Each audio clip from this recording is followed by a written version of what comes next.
Hello friends. Bharat में संविधान दिवस या राष्ट्रीय कानून दिवस 26 नवंबर को मनाया जाता है। हम जानते हैं कि 26 नवंबर 1949 को ही भारत का संविधान भारत की संविधान सभा द्वारा अंगीकृत यानी स्वीकृत की गई थी। यानी संविधान सभा ने संविधान को अंतिम रूप 26 नवंबर 1949 को ही दिया था, जबकि हस्तलिखित संविधान पर संविधान सभा के 284 सदस्यों का हस्ताक्षर 24 जनवरी 1950 को संविधान सभा की अंतिम बैठक में की गई थी और संविधान को लागू 26 जनवरी 1950 से किया गया था। यानी कह सकते हैं कि 26 नवंबर 1949 को संविधान को पूरी तरह से स्वीकृत कर लिया गया था,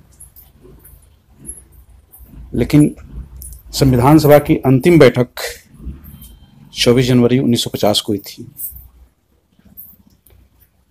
इस तरह से 26 नवंबर भारत के इतिहास में एक अति महत्वपूर्ण दिन है, खास करके संविधान को अंगीकृत करने के लिए।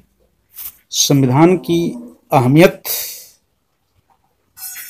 क्या है, इसके प्रति जागरूकता लाने के लिए डॉक्टर भीमराव अंबेडकर की 125वीं जयंती वर्ष के अवसर पर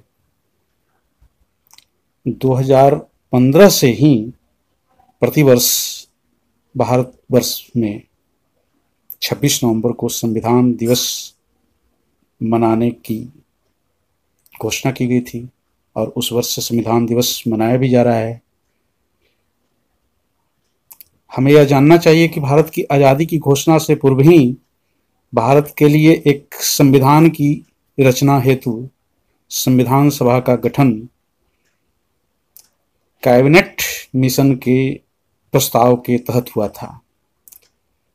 कैबिनेट मिशन 24 मार्च 1946 को भारत आया था, जिसके प्रस्तावों के तहत भारत में एक संविधान सभा गठित की जानी थी जो अखंड भारत के लिए था।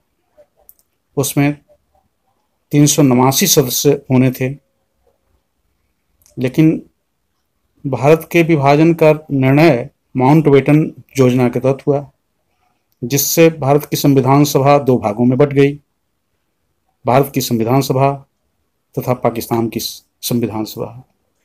1947 में देश के आज़ाद होने के बाद भारत की संविधान सभा में कुल 299 सदस्य बचे। संविधान सभा की पहली बैठक 9 दिसंबर 1946 को हुई थी, जिसकी अध्यक्षता संविधान सभा के सबसे वरीय सदस्य डॉक्टर सच्चिदानंद सिन्हा के द्वारा की गई थी। इस तरह से वह अस्थायी अध्यक्ष थे, लेकिन पुनः 11 दिसंबर 1946 को संविधान सभा की दूसरी बैठक जब हुई तो उसमें संविधान सभा के अस्थायी अध्यक्ष का चुनाव किया गया और इस तरह से संविधान सभा के अस्थायी अध्यक्ष बने थे डॉक्टर राजेंद्र प्रसाद। संविधान के लिए उद्देश्य प्रस्ताव डॉक्टर जवाहरलाल नेहरू के द्वारा प्रस्तुत किया गया था और उसमें कमोबेश संविधान की प्रस्तावना की एक झलक मिल जाती थी। यह तय हुआ था कि संविधान के लिए कई कमेटियां गठित होंगी, जिनमें कई विषयों पर विचार विमर्श होने थे। 8 बड़ी कमेटियां गठित की गईं तथा कई छोटी छोटी कमेटियां भी गठित की गईं। इनमें से सबसे अहम कमेटी थी संविधान प्रारूप समिति यानी ड्राफ्टिंग कमेटी, जिसका गठन 29 अगस्त 1947 को हुआ था और उसका काम था संविधान के ढांचे यानी प्रारूप को तैयार करना। इस समिति में 7 सदस्य थे, जिसकी अध्यक्षता डॉक्टर भीमराव अंबेडकर कर रहे थे। संविधान बनाने के लिए कई समितियों में प्रस्ताव रखे जाते थे और जो प्रस्ताव पारित होते थे उन्हें संविधान प्रारूप समिति को भेजा जाता था। और उसे संविधान प्रारूप समिति स्वीकार करती थी। और इस तरह से संविधान सभा की पहली बैठक 9 दिसंबर 1946 को हुई और 26 नवंबर 1949 को संविधान को अंतिम रूप तक स्वीकृत करने के दिन तक 2 वर्ष 11 महीने 18 दिन का समय लगा। यानी संविधान के निर्माण के लिए इतना समय लगा, यानी लगभग 3 साल, 2 वर्ष 11 महीने 18 दिन। यानी प्रथम बैठक 9 दिसंबर 1946 से अंगीकृत करने के दिन 26 नवंबर 1949 तक, जबकि 24 जनवरी 1950 को भी संविधान सभा की बैठक हुई थी, जो संविधान सभा की अंतिम बैठक थी। और उसी दिन डॉक्टर राजेंद्र प्रसाद को भारत का राष्ट्रपति भी चुना गया था। संविधान सभा न सिर्फ संविधान बनाने के लिए जिम्मेवार थी, बल्कि वह भारत के लिए शासन चलाने के लिए प्रतिनिधि सभा के तौर पर भी जानी जाती थी। इस तरह से डॉक्टर राजेंद्र प्रसाद भारत के राष्ट्रपति घोषित हुए, जबकि 26 जनवरी 1950 को संविधान लागू हुआ और आम चुनाव 1952 में हुए। विभिन्न समितियों द्वारा पारित प्रस्तावों पर विचार करने के बाद प्रारूप समिति उसे मंजूर करके संविधान का प्रारूप तैयार की, जिसे फरवरी 1948 में प्रकाशित किया गया और सूचनार्थ उसे जनता में जारी किया गया, ताकि जनता आलोचनाएं कर सकें, उस पर सुझाव दे सके, उन सुझावों पर अमल हो सके। इसके लिए लगभग 8 महीने तक का समय दिया गया और उन सुझावों को मंजूर या संशोधन करने के बाद पुनः 1948 में ही संविधान को अंतिम रूप से प्रकाशित किया गया, यानी संविधान के प्रारूप को अंतिम रूप से प्रकाशित किया गया। उसके बाद कई अहम बैठकें हुई, जिनमें जनता के द्वारा सुझाए गए प्रस्तावों पर भी बहसें हुई और अंतिम रूप से संविधान को स्वीकृत किया गया। इस तरह से 26 नवंबर 1949 को संविधान सभा द्वारा संविधान को अंतिम रूप से अंगीकृत कर लिया गया। उस दिन संविधान सभा के 299 में से 284 सदस्य ही उपस्थित थे, जिनमें 15 महिलाएं शामिल थीं। संविधान सभा के 284 सदस्यों के हस्ताक्षर संविधान के ऊपर हैं, जिनमें 8 महिलाओं के हस्ताक्षर भी शामिल हैं।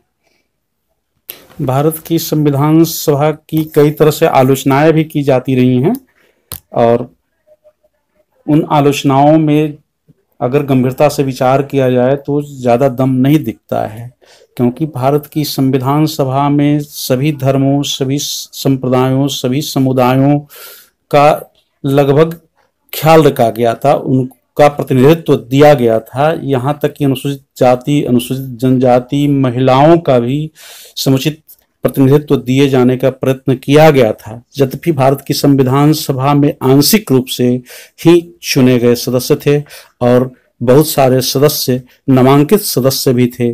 सदस्यों का चुनाव सीमित मताधिकार द्वारा ही हुआ था, यानी वयस्क मताधिकार का प्रयोग नहीं हो पाया था।